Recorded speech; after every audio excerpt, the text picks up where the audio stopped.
అందరికీ నమస్కారం. ఈరోజు నాకు ఇన్స్టాగ్రామ్లో ఒక పర్సన్ మెసేజ్ పెట్టారు. నాకు తను బాగానే తెలుసు. తను కూడా లవ్లో ఉంది, కన్ఫ్యూజన్లో ఉంది. సో లవ్ రిలేటెడ్ పోస్టులు నాకు తను మెసేజ్ పెడుతూ ఉంటుంది, నేను రిప్లై ఇస్తూ ఉంటాను. నాకు చాలా చిన్న పిల్ల, సో ఫ్రెండ్లీగా సరదాగా జోవెల్గా మాట్లాడుతున్నాను. అమ్మాయి అంటూ పిల్ల అంటూ చక్కగా, ఎందుకంటే ఓపెన్గా మాట్లాడుతున్నాను. తను నిన్న మా అక్క కూతురులాగా ట్రీట్ చేస్తాను. తను కూడా అలాగే ఉంటుంది. అంటే వాళ్ళ అమ్మ నాన్న గురించి చెప్తున్నప్పుడు అమ్మ నాన్న ఎంత గొప్ప వాళ్ళు ఏంటని చెప్తూ ఉంటాను. తను కన్ఫ్యూజన్లో ఉంది, దానికోసం ఒక మామయ్యలాగా గైడ్ చేస్తూ ఉంటాను. తన ఇంట్లో మనిషి తనకు చెప్తూ ఉంటాను. దానివల్ల తను ఫ్రీగా ఉండి నాకు అన్నీ చెప్తూ ఉంటుంది.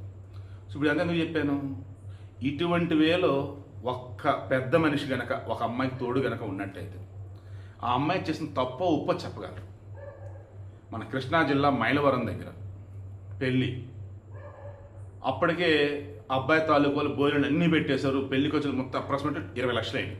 వగ్గన కొడుకు, ఆ అమ్మాయికి పెళ్లి ఇష్టం లేదు, కానీ పెళ్లి మండపంలో కూర్చుంది. ఎలా అయిపోయింది, సగం పెళ్ళి అయిపోయింది. జీలకర్ర బెల్లం కూడా పెట్టాడు అబ్బాయి పెళ్లి కొడుకు.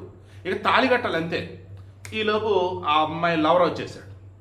వచ్చావా, నీకోసం చూస్తున్నాని ఇది తెలుగు సినిమాలో కానీ అన్నట్టు పెళ్లి పెండ చేసి అతని దగ్గరికి వచ్చేసింది. పెళ్లి కొడుకు షాకు, చుట్టుపక్కల జనాలు షాకు.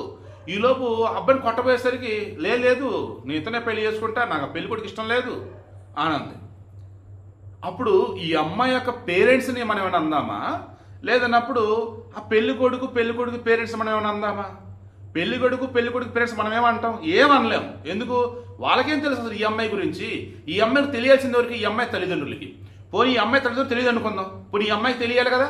అవతల ఒక మనిషి జీవితం చేతులు మనం నాశనం చేస్తుందని పెళ్లిపేటల మీద ఉన్నాడు. పెళ్లి కోసం అందరూ చెప్పుకున్నారు, అందరూ వచ్చారు. జీలకర్ర బెల్లం కూడా పెట్టాడు. పెళ్లి ఆగిపోయింది. ఏంటంటే నాకు అతను నచ్చలేదు, నాకు వేరేవాడు నచ్చాడు. ఆ వేరేవాడు అంటే మా ఊరోడే. ఒకే ఊరిలో ఉన్నాడు వాడు నచ్చి ఇంట్లో అమ్మ నాన్నకి చెప్పలేక వేరే వాడిని తలగట్టుకుంటని చెప్పి పీటల మీద కూర్చొని జీలకర్ర బెల్లం పెట్టాక నాకు నచ్చలేదు అంటే ఏంటి అసలు? గొడవ అవుతుంది పెళ్లి మండపంలో. పోలీసులు తెలిసింది, వచ్చారు. ఎట్టి పెద్ద నాకు ఈ పెళ్ళొద్దు, నేను మేజర్ని అని ఆ అబ్బాయిని ప్రేమించాను. మరి ఏదో ముందే చెప్తే ఆ పెళ్లి కొడుకోళ్ళు పాపం ఇంత హడావుడి చేసుకోరు కదా, ఇన్ని లక్షలు ఖర్చు పెట్టరు కదా. ఇక అన్నప్పుడు ఆ పెళ్లి కూతురు వాళ్ళ అమ్మ నాన్ని, పెళ్లి కొడుకు వాళ్ళ అమ్మ నాన్ని అందరిని కూర్చోబెట్టి పోలీసులు సెటిల్మెంట్ అయితే చేశారట.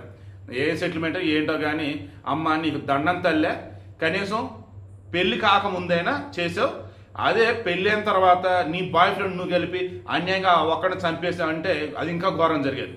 సో ఆ పెళ్లి కొడుకుల అమ్మ నాన్నకి సార్ పోతే 20 లక్షలు అబ్బాయి బతికాడు అనుకోండి. ఎందుకంటే ఈ రోజులో ఎలా ఉందంటే చూస్తున్నాం కదా, అబ్బాయి బతికేది సేఫ్. దండం పెడుతున్నా అమ్మాయిలైనా అబ్బాయిలైనా, ఒరే నాయన ఒరే అమ్మ మీరు ఎవరైనా ప్రేమిస్తే ముందే చెప్పండి, ఆ రోజు పెళ్లికి ఒప్పుకోవద్దు, అలా ఉండండి అంతే. లేదా చేసుకోబోయే అమ్మాయిగా చెప్పండి. అంతేకాని పెళ్లి పీటల మీదకి వచ్చాక ఆ క్షణంలో ట్విస్టుల మీద ట్విస్టులు ఇస్తే కుటుంబంలో అమ్మ నాన్న పరుగు పోయి, బంధువులు పరుగు పోయి, చేసుకున్నోడు పరుగు పోయి, చేసుకున్న అమ్మాయి పరుగు పోయి, ఎన్ని జీవితాలు నాశనం అవుతాయి.